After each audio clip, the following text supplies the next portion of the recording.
In the last chapter, we saw how England, as growing population and expanding empire around the world, were creating more opportunities for those seeking wealth and land. But it wasn't only economic opportunity that drew people out of England.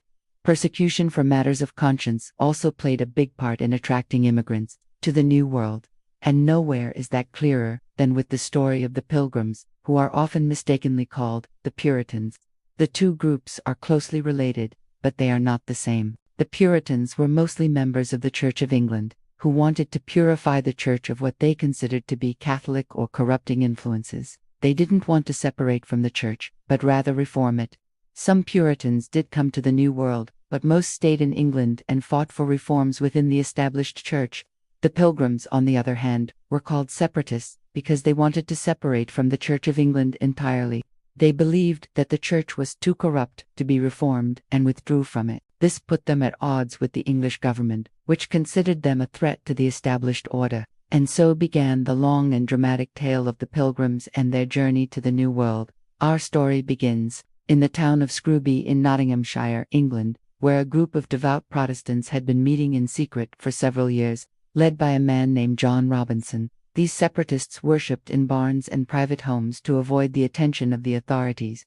For them, separation from the Church of England was a matter of conscience, and they would not compromise. In 1608, an English nobleman discovered their secret meetings and informed the local magistrates. Soon the separatists were being raided and arrested for illegal gatherings, and the threat of execution hung over them. So in the dead of night, they fled to the nearby town of Lincoln and waited anxiously for a way out of England. Meanwhile, across the ocean, a group of merchants and financiers in London had founded a new company called the Virginia Company of Plymouth, with the goal of establishing a settlement in North America. The company was granted a charter by King James I of England, who hoped that the colony would become a source of wealth and power for the kingdom.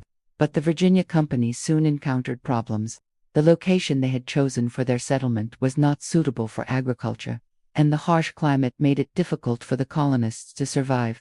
As the colony struggled to stay alive, the company looked for ways to make money and came up with a radical idea: transporting prisoners to the colony as indentured servants. This was a risky move, but it was one that the king approved of, as it provided an inexpensive way to staff the colony and get rid of some of England's growing population of criminals.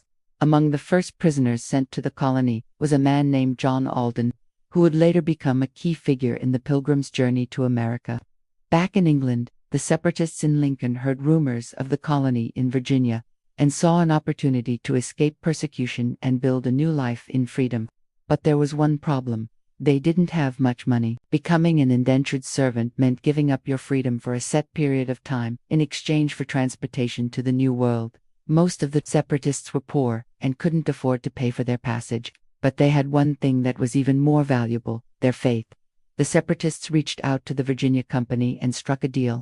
In exchange for agreeing to become indentured servants, they would be freed from their contracts after only 7 years instead of the usual 14. The company saw this as a good deal, as they needed labor more than they needed money, and so the Pilgrims prepared for their journey across the Atlantic. They knew that they were leaving behind everything they had ever known and loved, but they were also excited to start a new life in a new land. There was just one small problem: none of them had ever been on a boat before. The Pilgrims arrived at the port of Southampton in the spring of 1620, with high hopes and little money. They boarded the Mayflower, a small merchant ship that was not designed for long sea voyages. It was cramped and dirty, and there was no room for privacy. The Pilgrims were packed in with the ship's crew and the animals they had brought with them, including livestock and dogs. Conditions on the ship were terrible. There was no fresh air, and the toilets were simply buckets that were emptied out of the side of the ship. The Pilgrims were constantly at risk of disease and infection. But perhaps the worst part of the journey was the food. The Pilgrims had brought enough food with them to last for the entire voyage, but they had underestimated the length of the journey and soon ran out of supplies. They were forced to eat only one meal a day, and many of them became severely malnourished. But despite the hardships, the Pilgrims pressed on. They knew that they were on a mission from God, and that their destination was worth the sacrifice. After a long and arduous journey, the Mayflower finally reached the coast of what is now Massachusetts. The Pilgrims were exhausted and in poor condition, but they were also excited to see what their new home had in store for them. It's important to remember that when the Mayflower arrived, it wasn't exactly greeted with a sign that said "Welcome to America." The land the Pilgrims landed on was inhabited by Native Americans who had been living there for thousands of years.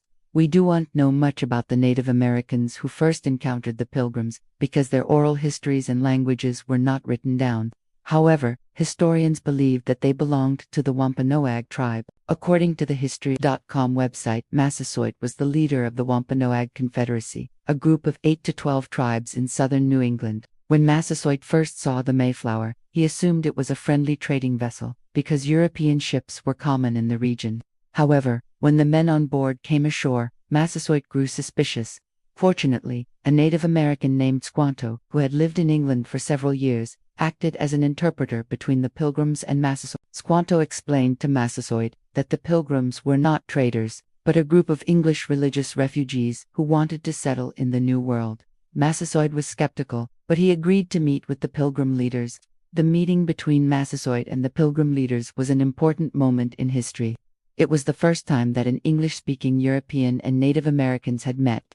We don't know exactly what was said at the meeting, but we do know that Massasoit was impressed by the Pilgrims' story and agreed to allow them to settle in his territory. He also helped the Pilgrims survive their first winter in the New World by teaching them how to grow corn and catch fish. These early interactions between the Pilgrims and the Native Americans were relatively peaceful. However, tensions would eventually rise, leading to conflict and war between the two groups. And so the Mayflower had landed in what is now Massachusetts. But where exactly did they land? Well, that's a bit of a mystery.